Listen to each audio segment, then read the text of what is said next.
पास रखना शुरू कर दिया। इससे कई जगहों पर प्रजा को पूरी मदद नहीं मिल पाई।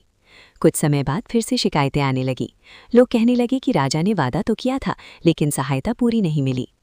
राजा को ये सुनकर बहुत आश्चर्य हुआ। उसने तुरंत जांच के आदेश दिए, लेकिन माधव बहुत चालाक था, उसने सबूत छुपा दिए। राजा ने एक बार फिर भेस बदलकर खुद सच्चाई जानने का निर्णय लिया। इस बार वो एक व्यापारी बनकर गांव-गांव घूमने लगा। उसने देखा कि कई जगह लोग अब भी परेशान हैं।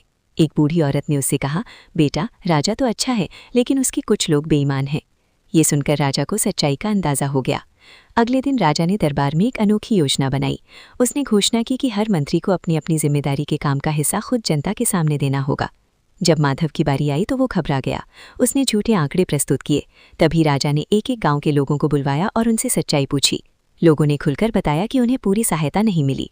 अब माधव की सच्चाई सामने आ चुकी थी। राजा का चेहरा गुस्से से लाल हो गया। उसने कहा, जो व्यक्ति अपनी ही प्रजा के साथ धोखा करे वो इस राज्य में रहने योग्य नहीं है। राजा ने माधव को पद से हटा दिया और उसे कड़ी सजा दी। इसके बाद राजा ने एक नई व्यवस्था लागू की। अब हर काम में पारदर्शिता होगी और जनता को सीधे शिकायत करने का अधिकार दिया गया।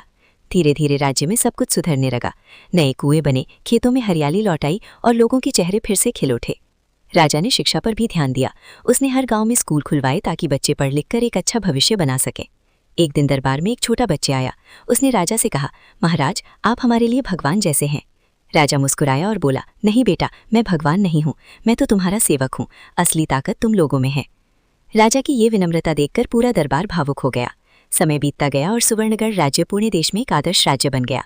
लोग दूर दूर से वहाँ की व्यवस्था देखने आते थे। राजा वीरेंद्र सिंह बूढ़ा हो चुका था, लेकिन उसकी सोच और ऊर्जा आज भी वैसी ही थी। उसने अपने बेटे को भी यही शिक्षा दी कि राजा बनने का मतलब शासन करना नहीं बल्कि सेवा करना है। जब राजा का अंतिम समय आया तो पूरी प्रजा उसकी एक झलक पाने के लिए उमड़ पड़ी। हर किसी की आंखों में आंसू थे। राजा ने अंतिम बार कहा, हमेशा एक दूसरे का साथ देना और न्याय के रास्ते पर चलना। उसके बाद राजा ने शांतिपूर्वक अपनी आंखें बंद कर ली। राजा के जाने के बाद भी उसकी शिक्षाएं और आदर्श जीवित रहे। उसके बेटे ने भी उसी मार्ग पर चलकर राज्य को आगे बढ़ाया।